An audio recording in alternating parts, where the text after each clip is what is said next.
we now get into one of my favorite types of dry fly fishing, namely fishing an emerger.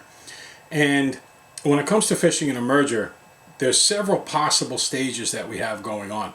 One fly I love is called the Quigley Cripple. I'll tie that on another video.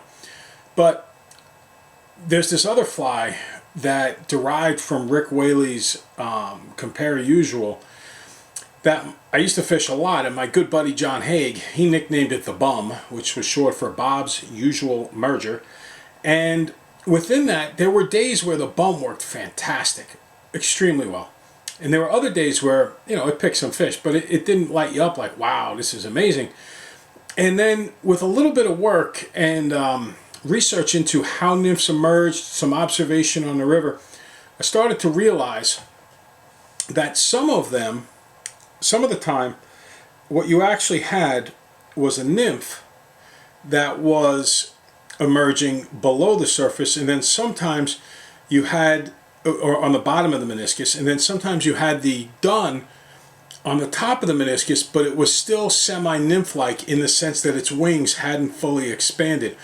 What I tie now is that nymph type, the emerging dry fly that has its nymph butt hanging below the surface. And for that, this is an excellent hook. It's the Gamakatsu C16B.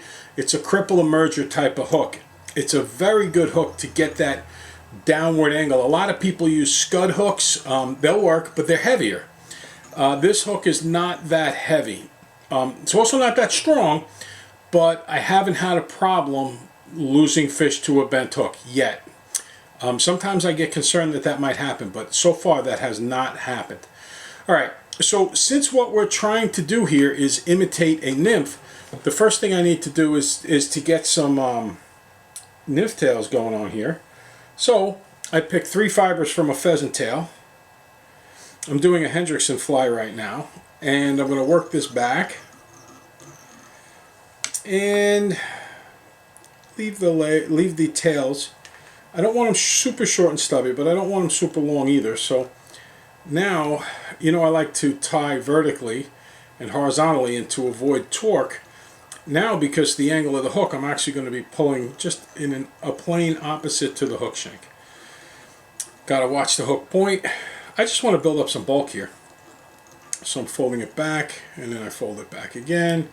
And yes, I am nuts about locking materials in and making flies super durable, but this is much more about building some bulk in the fly.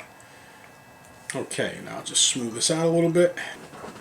Alright, so after tying in the tail, I'm going to tie in a rib, copper wire rib. This is totally optional. I like the rib. I use the finest wire I can because I don't want to add a lot of weight, because this will be a dry fly. And then it just so happens that I have a little bit of a dubbing loop already spun up for this. And this is not the kind of fly that I would recommend fishing on a brawling river like the Rapid River, unless you had some spots of lesser flow. I know at Lower Dam this fly would do very, very well. But in the faster flows, there's better flies, better choices of fly. This is a pattern and a style of fly right here that is much better on technical waters. The Delaware River system, I would consider that to be technical water. The east and west branch of the Delaware, the main stem. Long, slow flats, the spring creeks that I fish home, the Carmen's River most notably. Also,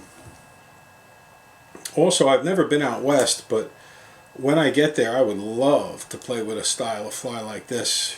This nymph part of a bum, nymph phase of a bum, on a river like the Firehole or the Harriman's Ranch section of the rivers out there. Those are all waters where a fly like this really should excel and do very well. Okay, so what I've just tied back there is the nymph section of the emerger, and everything I just tied I expect to hang below the surface. Now, you know I like to reinforce everything, so I'm doubling this over, but I'm also getting the added benefit rather than wasting materials, and I'm actually going to double it over again, of building up a little bulk. So I use a little less dubbing on the next fly. Okay, I like to pick the dubbing out a little bit. I definitely want this to trap air bubbles. I want that LaFontaine silver sheen, I have air bubbles in me kind of look. You know, it's not limited to nymphs, this collection of air. I was looking at a video online of a kingfisher diving under the water to eat a bait fish. And sure enough, as it was going through the water, it looked like a silver bullet. A big bullet, but a silver bullet nonetheless. And it's all because of it just traps air along those feathers. And in this case, the emerging nymph traps air along or inside of its nymphal case, and it's a very good characteristic to imitate in our flies. Okay, so a little spiky dubbing here and a little bit of flash. That little touch of copper, that's one of the reasons why I like the rib. That little touch of copper does give a little bit of flash without hitting you over the head. Okay, so the next thing that I'm going to do is form the dun body that will be starting to emerge from the nymph body. And for that, the color of the dubbing changes just a little bit. It's a little bit lighter. And I also don't worry so much about capturing that air imitation in the fly. What I'm trying to do instead is to imitate something that's on the other side of the meniscus, the surface side of the meniscus. Okay.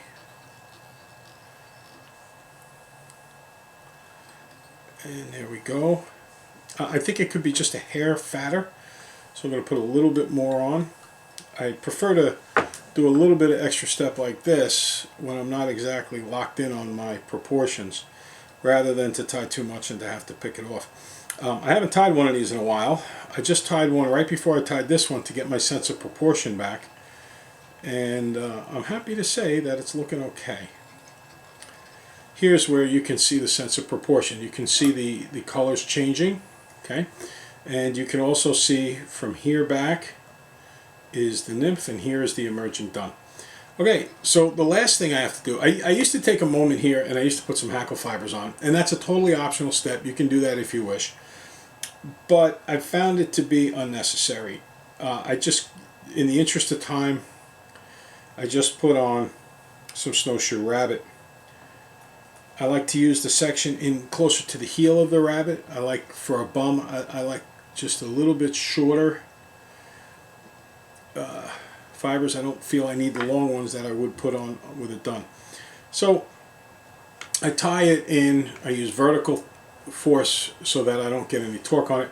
And I like to take my thumb and just spread it along the hook shank, just like that. 2 or 3 turns to lock it in. If I'm just knocking these off, I'll use my fingers to separate the fibers here and pull up roughly 1/3 of them. Okay, and then I'll go and I'll split this one in half, which amounts to 1/3 of the original. It's the math teacher in me, sorry. And then one last clump right here.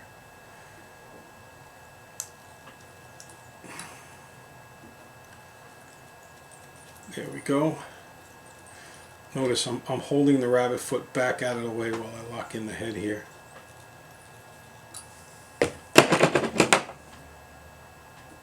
Very difficult to have snowshoe rabbit always look clean. 3, 4, 5. And there. And the last thing I need to do is just trim it. So here's where the nymph is changing into the dun on the body. So what I'm going to do is cut right behind where the dun is starting to form. And here's where you get the blessing of having just push that down a little bit with your thumb. Here's the wing as you look at it from the top, and here's the wing as you look at it from the bottom. And what's so important about that I don't really know about whether or not a fish sees the wing bud as it's starting from underneath. I suspect that it does, but what I can tell you is that this little bit of wing on either side of the body here is going to float in the surface. And that's going to keep this fly positioned exactly where you want it, namely with of this cripple emerger hook. This part of the hook is going to be on the surface. Put a little bit of gink or floatant in the snowshoe. The snowshoe only will be above the surface, and this nymph part will be hanging below the surface. The more I have fished, the more convinced I am that perhaps the most, and if it's not the most, it's one of the most critical aspects of any fly is where in the water column it's fished. Fish get locked on not just to a particular pattern, but they get locked on to looking in a particular area for their food. And if a trout's down deep rooting for nymphs, dry flies generally get ignored. And if you have a spinner fall where the surface of the water is covered with spinners, you get that particular very quiet, methodical rise form where they're coming up for it. Likewise, with an emerger, if they're looking on the bottom of the surface, that is the bottom of the meniscus, if the fish are looking there, I want a nymph that's going to be right there. And that's what we have here, and that's the secret of what the snowshoe will do. And you know, some people use called the canard feathers, and by all accounts they're super effective, but it's also pretty common wisdom that they don't last that long, and that you got to change every 2 or 3 fish. This particular fly with the snowshoe rabbit, you could catch more fish than you can count before you have to worry about changing the fly. In fact, it almost seems like the more worn out and the more beat up it gets, the better it fishes. So it's a great fly. This is the deeper pattern type. I think it's very effective. I'm also going to make a corollary video on the floating type. And there are times where one will significantly outfish the other, again, because of where in the water column you're going to fish it. The bum, any version of it, is meant for flat water, be it the Carmen's River like you see here, any of the branches of the Delaware system, the east or the west. It's a proven productive fly, but it is for very technical waters. The main stem of the Delaware is another great place for it. We took a trip to the upper Connecticut. Brawling water like this, not the place.